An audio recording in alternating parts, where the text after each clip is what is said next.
शेर सवारी हाथे त्रिशूल धारी, गूंजे तेरे दर पे जयकारा माता रानी। शेर सवारी हाथे त्रिशूल धारी, गूंजे तेरे दर पे जयकारा माता रानी। द्वार तुम्हारे भक्त पुकारे, गूंजे जय जयकारी। शेर सवारी हाथे त्रिशूल धारी, गूंजे तेरे दर पे जयकारा माता रानी। शेर सवारी हाथे त्रिशूल धारी,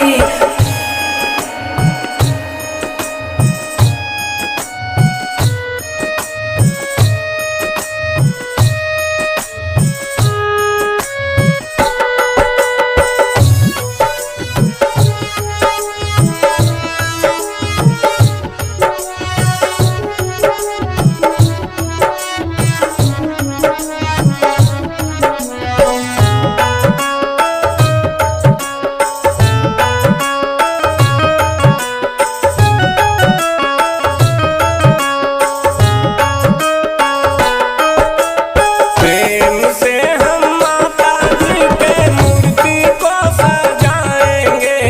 प्रेम से हम प्रेम से हम माता जी के मूर्ति को सजाएंगे। रत्न जड़ा के लाल चुंदरी चढ़ाएंगे। माता जी के महिमा जाने काया ज्ञानी, गूंजे तेरे दर पे जयकारा माता रानी। शेर सवारी हाथे त्रिशूल धारी, गूंजे तेरे दर पे जयकारा माता रानी।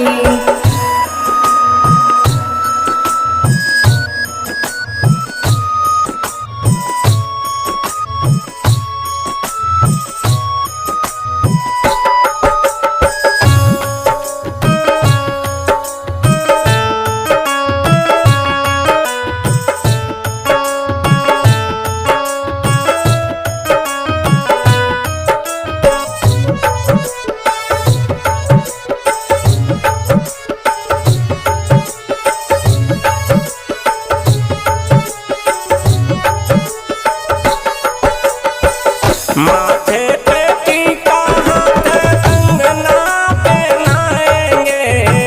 माथे पे टीका माथे पे टीका हाथ कंगना पहनाएंगे। ओढ़हुला फूलवा के गजला बनाएंगे। ममता के मूरत बनी है भवानी,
त्रिशूल धारी, गूंजे तेरे दर पे जयकारा माता रानी।